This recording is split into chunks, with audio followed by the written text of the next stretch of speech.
사자, 코끼리, 곰. 동물의 왕국에서 가장 아름다우면서도 위협적인 세 가지 동물입니다.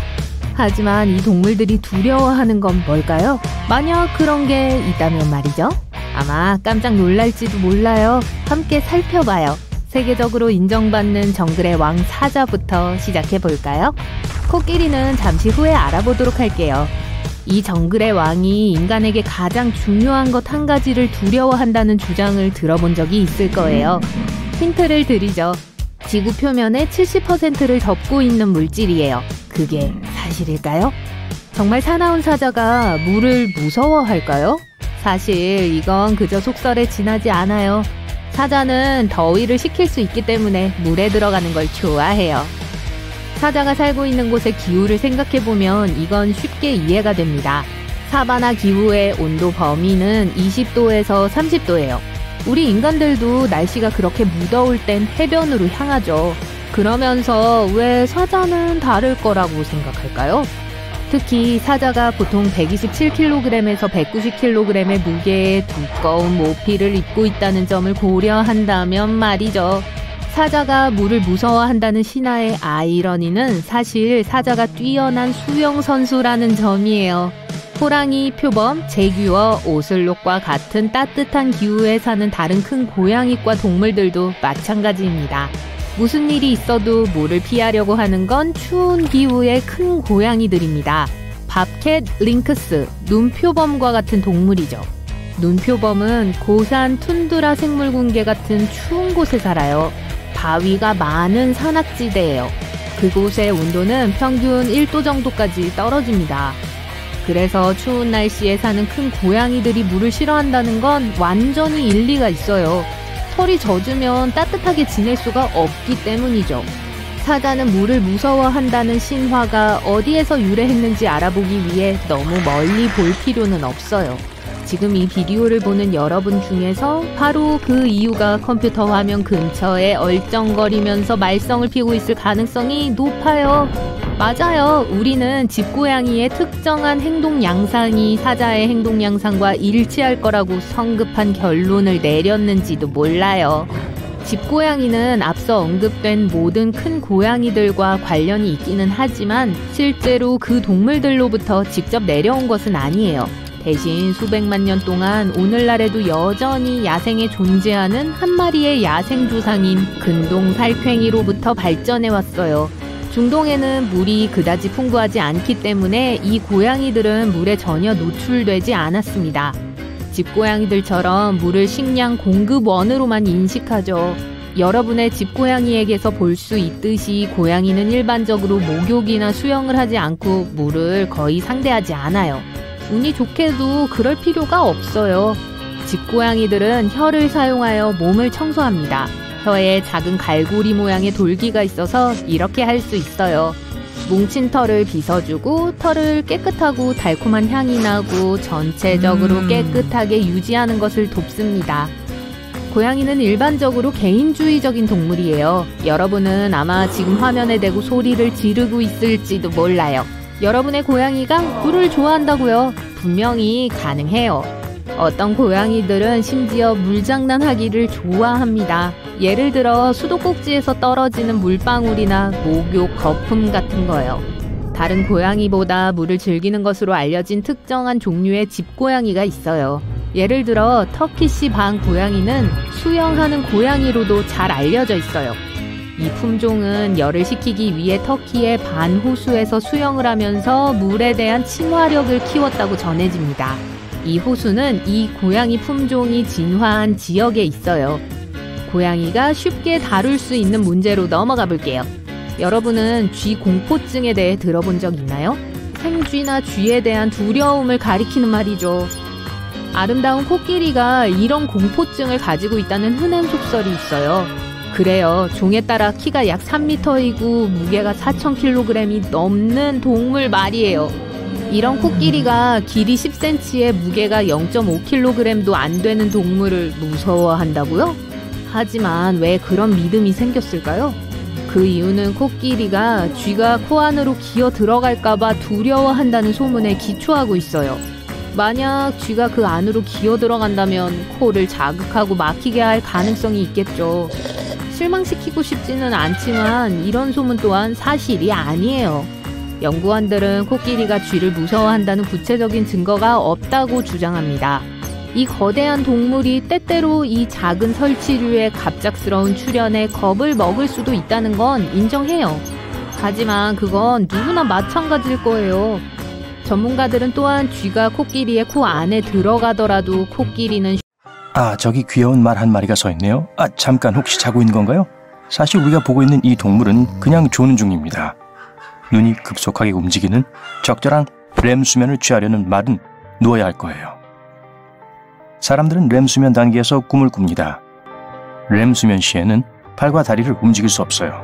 만약 움직인다면 꿈을 행동으로 옮기기 시작하다가 다칠 수도 있거든요. 다시 말 얘기로 돌아가 보죠. 비록 서서 조는 것이지만 여전히 엄청난 일이죠. 우린 따라할 수 없으니까요. 말에게는 똑바로 쉽게 설 수 있게 해주는 힘줄과 인대가 있습니다. 다리의 주요 관절이 고정돼 있어요. 그래서 말은 바닥에 넘어질 걱정을 하지 않고 긴장을 푼 채 쿨쿨 잠들 수 있는 거죠. 그나저나 말은 필요한 렘 수면 양이 놀라울 정도로 적습니다. 일반적으로 하루에 2-3시간 정도로 아주 짧은 간격이에요. 그래서 말은 자주 눕지 않아도 됩니다. 하지만 어떤 동물들은 단지 이렇게 자는 게 더 편안하기 때문에 서서 잠을 잔다고 합니다. 말이 서서 낮잠을 자는 이유는 누워서 잠을 자는 것이 충분히 안전하지 않기 때문입니다. 말은 땅에서 일어나는 게 쉽지 않은데요. 귀중한 시간을 낭비할 수 있죠.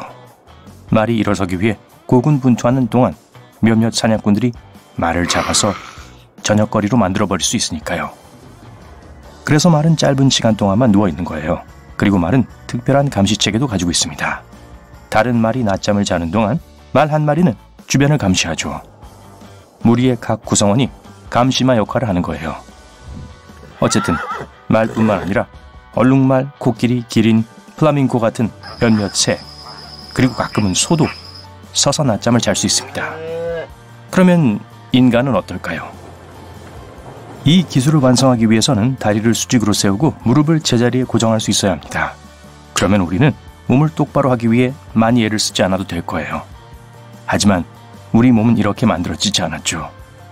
너무 피곤하면 일어선 채로 잠들 수도 있지만 우린 즉시 깨게 될 거예요. 그래야 몸이 바닥에 부딪히는 걸 막을 수 있을 테니까요. 우리의 근육은 각각 수면 단계로 진행될 때마다 점차적으로 이완되기 시작합니다. 그리고 졸음이 쏟아지면 근육은 우리 몸을 더 이상 똑바로 세워둘 수 없게 되죠. 쉿! 조용한 겨울밤, 나뭇가지 꼭대기에 앉아있는 새가 자고 있는 것 같네요. 그리고 약간의 소음이 들립니다. 인간은 그 소음을 거의 알아차리지 못해서 조용하다고 느끼겠지만요. 하지만 바로 이 새, 올빼미의 청력은 완벽합니다. 올빼미에게 청력은 시력보다 훨씬 더 중요하거든요. 눈 깜짝할 사이에 새가 움직입니다. 우와, 올빼미의 머리가 뒤쪽으로 돌아간 것 같아요. 올빼미는 정말 유연해서 머리를 거의 완전하게 돌릴 수 있습니다. 올빼미는 눈 구멍이 고정되어 있는데요. 그러니까 안구를 돌릴 수 없다는 거예요. 그래서 이를 어떻게든 보완해야 했었죠. 올빼미가 머리를 270도까지 돌릴 수 있는 건 머리가 몸에 아주 특정한 방법으로 연결되어 있기 때문에 가능한 거예요. 아주 똑똑하죠? 올빼미의 목이 신체와 만나는 조직과 혈관은 끊어지지 않고 구부릴 수 있도록 되어 있습니다. 올빼미는 또한 척추와 목을 구성하는 작은 뼈인 척추뼈가 많습니다. 그 덕분에 머리를 뒤로 돌리는 특별한 묘기를 부릴 수 있는 거죠. 자, 우리의 목은 완전히 다른 구조입니다. 하지만 여전히 필요한 건 모두 해낼 수 있죠. 인간의 눈은 동그랗고 올빼미와 달리 자유롭게 움직일 수 있으니까요. 주변을 보려고 목을 돌리지 않아도 돼요. 하지만 머리 돌리기는 파티에서 단숨에 여러분을 주인공으로 만들어줄지도 몰라요. 마귀상어가 맛있는 물고기를 발견하고 깊은 바닷속을 여유롭게 헤엄치고 있군요. 상어가 미래의 먹이에 조금씩 가까워지기 시작합니다. 하지만 물고기가 이 사냥꾼을 알아차리고 달아나려고 합니다. 그리고 나서 공포영화에서처럼 상어가 입 아래에서 턱을 이용해 물고기를 잡았습니다. 마귀상어의 무서운 턱은 유연한 인대에 붙어 있는데요. 입에서 최대 7.6cm까지 펼칠 수 있습니다. 덕분에 이 상어는 입을 발사해 불운의 물고기나 오징어 등을 잡을 수 있습니다. 우리의 입도 그렇게 된다면 좋겠죠. 그러면 손으로 음식을 잡지 않고 20cm 정도 떨어져 있는 곳에 매달린 음식을 먹을 수 있을 거 아니에요. 아니요, 식사 예절은 지금 생각하지 말자고요. 여러분은 열대지방의 한 호텔에 누워 작은 도마뱀을 보고 있습니다. 도마뱀이 바닥을 가로질러 달리고 있어요. 벽에 닿았습니다. 보세요. 허물을 벗고 있어요. 그리고 이제 도마뱀은 여러분의 머리 위에 거꾸로 매달려 있습니다. 도마뱀은 볼록한 발가락 덕분에 모든 종류의 표면에 달라붙을 수 있습니다. 발가락에는 수백 개의 미세한 털이 나 있는데요. 이 털들은 또다시 더 작은 털로 갈라져 있습니다. 그리고 이런 구조는 털 분자와 표면 분자가 서로 작용할 수 있을 정도로 강한 물리적 결합을 만듭니다. 그리고 전자기적 인력이 발생하게 되죠. 그래서 도마뱀은 그래요. 시골길을 운전하고 있어요. 창문을 내리고 음악을 크게 들으면서요. 자동차형입니다. 창문 밖에는 소떼가 있는데 그중 한 마리가 눈에 띄네요. 뭔가 달라요. 다른 소들은 검은색과 흰색 햄스터처럼 보여요.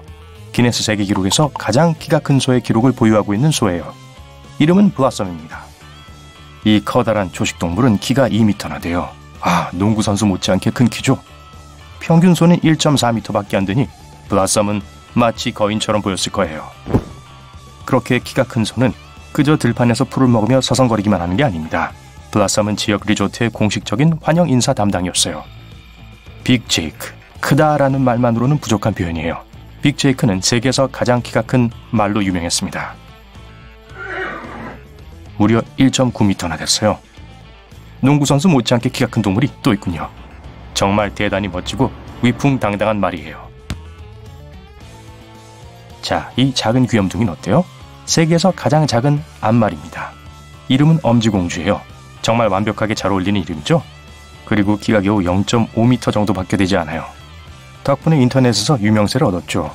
그리고 가장 키가 작은 수컷말의 이름은 봄벨입니다. 폴란드어로 비눗방울을 의미해요. 키가 겨우 0.6m밖에 되지 않지만 누구보다 아주 고운 심성을 가지고 있어요. 너무 귀엽고 그레이하운드보다 키가 작아요. 자, 저는 정말 개를 좋아하는 사람이에요. 그러니까 보통 크기 개 말이에요. 그레이트 데인 제우스는 공식적으로 세계에서 가장 큰 개였습니다. 네 발로 섰을 때 키가 1.2m였는데 실제로 보면 작은 말을 보고 있다고 착각할 거예요. 아침에 이 개가 여러분을 깨우는 모습과 그 개를 산책시키는 모습을 상상해보세요. 아주 튼튼한 목줄이 필요할 거예요. 주인들에 따르면 다행히도 제우스는 온순하고 느긋한 성격이었다고 합니다. 그리고 제우스는 정말 중요한 직업을 갖고 있었어요. 공인받은 치료견이었는데 도움이 필요한 모든 사람에게 사랑과 기쁨을 전파했죠. 그런 개를 상상해보세요. 여러분은 매일 물그릇을 채울 필요가 없을 거예요. 수도꼭지에서 바로 직접 마실 수 있었어요. 개를 포옹하는 것도 전혀 다른 수준이었을 거예요. 게다가 사료를 얼마나 많이 먹었을까요? 침대가 꽉 차지 않았을까요? 궁금한 점이 너무 많아요. 고양이 애호가라면 마음의 준비를 하세요. 준비됐나요? 어쨌든 이 멋진 고양이는 세계에서 가장 오래 긴 집 고양이라고 불렸습니다. 이름은 바리벨인데 광대란 뜻입니다. 이 고양이는 이탈리아의 작은 마을에 살아요. 덩치만 큰 순둥인데 다행이죠. 왜냐하면 야구방망이보다 더 길거든요. 이 고양이의 사진을 본 사람들은 보통 포토샵을 한 사진이라고 생각합니다. 바리벨은 뒷마당을 바라보면서 창가에서 햇볕을 쬐는 것을 즐깁니다. 쥐를 사냥하는 건 개미를 쫓는 기분일 거예요. 이전의 기록을 보유한 고양이들은 루도와 스투이였는데 바리벨과 같은 품종이었어요. 엄마가 새로 장만한 소파에 고양이 털이 잔뜩 묻겠네요. 그래요. 다음은 다리우스라는 토끼입니다. 이 토끼가 특별한 이유는 긴 귀와 귀여운 단추 같은 코가 아닙니다. 보통 토끼는 약 35.6cm 정도지만 다리우스는 127cm가 조금 넘습니다. 그러니까 개만한 토끼예요. 다리우스는 영국의 한 농장에서 자랐는데 넓은 벌판에서 생활한 덕분인지 성격이 아주 쿨해요. 하지만 먹이를 주는 것은 힘든 일일 거예요. 다리우스는 아마 엄청난 양의 당근을 먹을 테니까요. 그 부분은 아예 얘기도 꺼내지 않을게요. 귀여운 동물 얘기는 그만하고 이제 좀 더 이국적인 동물들을 살펴보죠. 신화에 나오는 동물은 어떨까요? 신화는 믿기 힘든 이야기를 일컫는 경우가 많아요. 유명한 하얀 입술을 가진 남자의 얘기처럼요. 그런데 그게 알고 보니 치즈케이크를 먹고 있던 저였습니다. 물속에서 빠르고 자유자재로 이동하면서 배 전체를 침몰시킬 수 있어요. 크라켄은 배를 사라지게 하는 걸로 유명했는데 그건 그냥 전설에 따르면 그런 거였어요. 아마 새로운 선원을 겁주려고 뱃사람들이 꾸며낸 이야기일 거예요. 하지만 연구원들이 크라켄의 친척을 발견한 것 같아요. 지금까지 기록된 가장 큰 오징어는 거의 18.3m 길이였는데 연구원들은 그걸 영상으로 남기는 걸 잊었어요. 안타까워요. 카메라에 잡힌 가장 큰 오징어는 약 7.6m였는데 그건 거의 캠핑카 크기입니다. 과학자들은 더 큰 것이 있을 수 있다고 생각하지만 카메라에 잡힌 적은 없어요. 대백상어, 모든 바다동물에게 공포의 대상이죠. 종종 대양의 여왕이라고 불리는데 친절하고 온화한 여왕이 아닙니다. 절대 아니죠. 과학자들은 대백상어를 더 자세히 연구하기 위해 꼬리표를 달았습니다. 이 대백상어의 몸무게는 약 1587kg입니다. 오토바이 6대, 14,000개의 핫도그 무게와 같아요. 이 상어는 겁에 질린 연구팀에 의해 노바스코시아 근해에서 잡혔습니다. 상어가 바다에만 사는 게 참 다행이에요.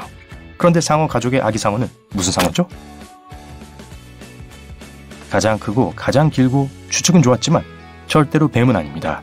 하지만 축구장 절반만큼 길어요. 이 동물은 호주의 깊은 물에서 발견되었어요. 발견 당시 빛을 발하고 있었고요. 게다가 과학자들은 이 생물이 단일 생명체가 아니라고 말합니다. 단지 그런 것처럼 행동할 뿐이죠. 사실은